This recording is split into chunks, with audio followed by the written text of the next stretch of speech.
0 है ल अब यहाँको यतापट्टिको पेन हेर त्यहाँ चाहिँ अलिअलि मात्रै ल अब त्यो अलिअलि बाँकी भएलाई चाहिँ हामी फेरि अर्को सेट गर्छौँ जस अघिल्लो भन्दा कति % कम भन्दा त यो पेटको त छैन यतापट्टिको त्यहाँको त लाइक 80% कम है भनेपछि 20% बाँकी छ अब 20% हामीले अर्को सेट गर्छौँ है त भनेपछि अब ग्यास बन्न नदिने है नानी ग्यास बन्ने कुरा त्यो अघि मैले भनेको कुरालाई विचार गर्ने र अब चाहिँ तिम्रो कन्स्टिपेसन क्लियर गर्नु पऱ्यो है त अब तिम्रो एसिड घटाउनेमा लाग्छ हामी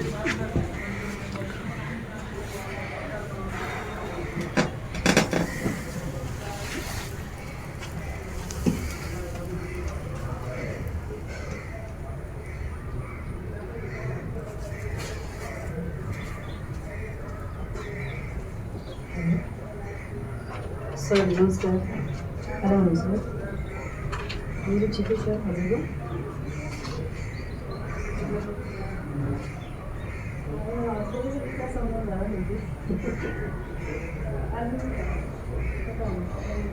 तिमी दुध खान्छ क्या धेरै दुध प्रडक्टहरू चिजहरू यताउता हो अनि दहीहरू त्यो नखाने त्यसले गर्दा है त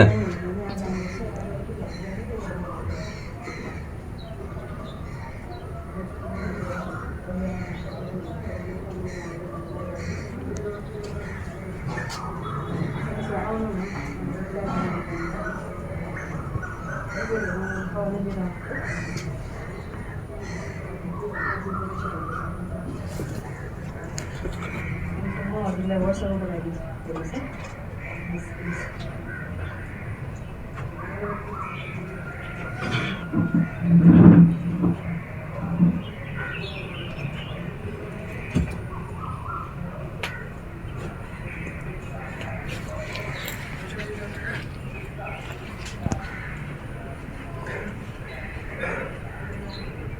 के भन्दा त्यहाँ जाँदाखेरि थाहै दुख्यो है के फरक पर्दैन थियो त्यस्तो दाबा छ नि धेरै भनेपछि तिम्रो मसल्समा प्रब्लम होइन ल अहिले हेर ब्याकमा छैन है अझै बाँकी छ पहिला एक्सर्साइज गरिदिन्छ है त टोइलेट क्लियर हुनु पर्ने र तिमीले छ नि यसलाई चाहिँ दुई थरीको समस्या तिमीले दुई टाइपको समस्या भयो पहिलो चाहिँ तिम्रो ग्यास बन्ने होइन ग्यास बन्ने र एसिड बन्ने भने दुईवटा डिफ्रेन्ट कुरा हो ग्यास बन्नेको कारण चाहिँ तिम्रो ग्यास यी कुराहरूले बन्यो जस्तो मिल्क प्रडक्टहरू तिमीले बडी कन्ज्युम गरिरहेको छौ अथवा सलादहरू जस्तो कच्चा चिजहरू खाएर छौ त्यसले ग्यास बनेर अनि तिम्रो पेन चाहिँ रेडिएट भएर यता राइट साइडमा आयो बुझ्यौ यसको पेन रेडिएट भयो यसले नै पुरै छ नि डिस्टर्ब तिम्रो यो मात्रै होइन माथितिर तिम्रो माइन्डहरू हेरेर त अलिकति फ्रेस जस्तो तिम्रो अलिक छाङ्गा भयो टाउकोहरू पनि अलिक फ्रेस भएको छैन आँखाहरूमा त्यो अलिकति ब्राइटनेस त्यो हुन्छ भनेपछि यसलाई निकाल्नु पऱ्यो पहिलो कुरा त्यसपछि दोस्रो कुरा भनेको चाहिँ तिम्रो मेन प्रब्लम चाहिँ यो ग्यासवाला पेन यो पेन चाहिँ तिम्रो रियल होइन यो चाहिँ अप एन्ड आउने जाने भएर यो समस्या ठुलो होइन क्या तर तिम्रो रियल प्रब्लम चाहिँ कन्स्टिपेसन हो अब चाहिँ यो गरिरहेकोले चाहिँ तिमीलाई मेन चाहिँ कन्स्टिपेसन हुन दिनु भएन प्रेसर तिमीले एसिडिक कुरा खाना साथ प्रेसर लो हुन्छ कन्स्टिपेसन हुन्छ त्यो दुइटालाई चाहिँ गर्नु पर्यो अनि त्यसले चाहिँ माइग्रेन जस्तो टाउको दुख्ने पनि हुन्छ त्यस्तो भएको छ हो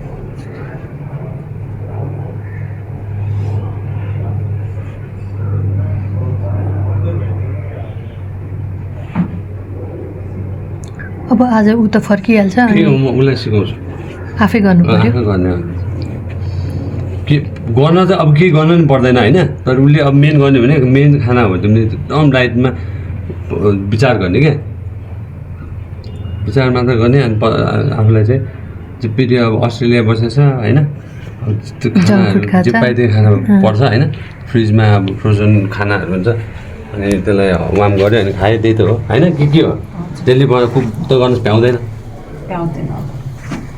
भ्याए नि अल्छी लाग्छ होइन खाना त खानै खान्छु त्यस्तो ब्रेड सेट त खाँदिनँ खानै खान थाले चाहिँ यो प्रब्लम आउन थालेपछि हो, नत्र त बाहिरकै हो। एकदमै यो अब अहिलेको प्रायः जस्तो यो नानीहरूको एजको बच्चाहरूको चाहिँ समस्या सेम हुन्छ। अँ। यस्तै समस्या मेरो बनाएर भाइलाई नि सिकाइदियो है, उसको नि पेट दुखिरहेको छ। अहिले कतिको कम्फर्टेबल भयो पेट थाहा छ है। यता ब्याक ब्याक पेन त गयो। है मलाई तिम्रो कन्स्टिपेसनकोमा भनेको चाहिँ यो 2 weeks भन्दा 1 हप्ता जति अगाडि जति चाहिँ के 2 weekसम्म चाहिँ यहाँनिर चाहिँ दुखिरहेको लेफ्ट साइडमा हो। हजुर, यहाँ चाहिँ।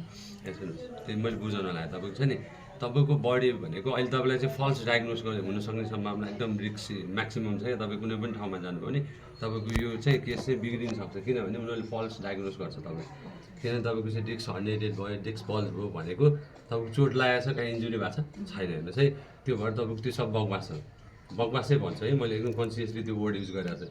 तपाईँको मेन समस्या भनेको अहिले चाहिँ के हो भनेदेखि तपाईँको इन्डाइजेसन हो। इन्डाइजेसनले गर्दाखेरि ग्यास बन्यो, ग्यासले गर्दाखेरि तपाईँको राइट साइडको सबै पेन ग्यासले गर्दा भयो।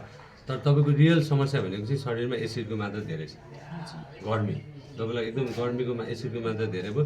त्यो कारणले गर्दाखेरि तपाईँको ब्लड प्रेसर लो हुने, कन्स्टिपेसन हुने, यो पिम्पल्सहरू आउने र यो समस्या चाहिँ तपाईँको एसिडले गर्दा होला। भनेपछि तपाईँले के गर्नु पऱ्यो खानामा भने अहिले केही दिनको लागि चाहिँ खाना ग्यास बन्ने कुराहरू नखाने। ग्यास बन्ने भनेको मिल्क प्रडक्टहरू, दुध, दही, घिउ, मही, पनिर, चिज, बटरहरू नखाने, साग नखाने, मसरुम, स्याउ नखाने, त्यसपछि सलादहरू काँचो नखाने।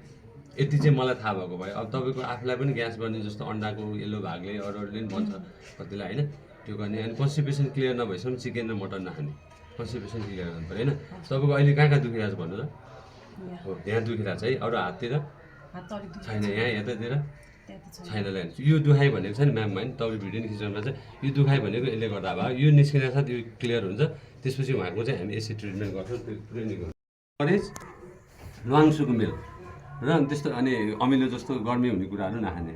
आइमा बहिनी बहिनी भनौँ है तपाईँलाई। त्यही त मनोजीले हिजो भन्नुभएको थियो, हिजो म अलिक त्यो अस्ति वर्ल्ड कप लगाएँ, वर्ल्ड कपले गर्दाखेरि त्यो भयो। ठिक छ, दुख्यो है, ठिक छ, अलिअलि दुख्छ ल। ल म्यामले भिडियो खिचिराख्नु भएको छ, त्यो भएर मलाई यो म भन्न, यो ग्यास निकाल्दाखेरि तपाईँको प्रायः जस्तो मान्छेहरूको राइट साइडमा कुनै पनि समस्या छ भने, दाहिने साइडमा दुखाइहरू छ भनेदेखि, विशेष गरी दाहिने साइडमा कुनै पनि दुखाइ छ, ढाड दुखाइ होस्, तपाईँको चाहिँ डिस्क बल्ज भन्नुहोस्, नसा च्याप्टा भन्नुहोस्, जेसुकै भन्नुहोस्, दाहिने साइडमा हुने सबै समस्याहरू यति सिर्फ यति मात्र गरेर निको हुन्छ, यति मात्रै दाहिने साइडमा विशेष गरेर भएको दुखाइहरू। किनभने त्यो प्रायः जस्तो ग्यासले हुन्छ। अब त्यो हो कि होइन भन्ने कुरा हामी यहाँ गरिरहेको छौँ, अघिदेखि उहाँले खिचिराख्नु भएको छ। हाम्रो बहिनीको त्यो दुखाइ कति कम हुन्छ है त, हामीले एकचोटि गऱ्यौँ।